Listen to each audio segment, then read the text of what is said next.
نن سبا د ماشومانو سره سره د غټو انسانانو هم د هډوکو کمزورتیا ډیره زیاته شوې ده.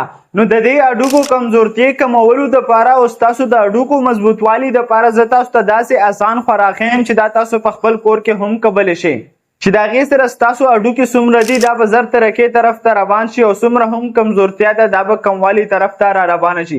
نو په هغې کې د ټولو نه اول ساګ دی او د ساګو په شان څومره هم شنه سبزي چې تاسو ته په سکرین باندې لیدلی څومره زیاته چې تاسو خوړلی شئ هومره ستاسو د هډوکو دپاره زیاته فایدهمنه ده، ځکه چې په دې کې کیلشیم موجوده وي. کله چې انسان ته کیلشیم میلاویږي نو د هغه د هډوکو ترقي ورسره کیږي او هډوکي ته فایده ورکوي. دویم لسی او شملې ورته ویلی شي، څومره زیاتې شملې او لسی چې تاسو څکلی شئ هومره ستاسو هډوکو دپاره فایدهمند دي. او دریم څومره زیات چې تاسو پیس څکلی شئ هومره ستاسو د هډوکو دپاره ډېره زیاته فایدهمنه ده. او څلورم لکه تاسو ته په سکرین باندې انځر لیدی شي، د انځر کې هم کیلشیم موجوده وي چې دا هم ستاسو هډوکو ته ډېره زیاته فایده ورکوي.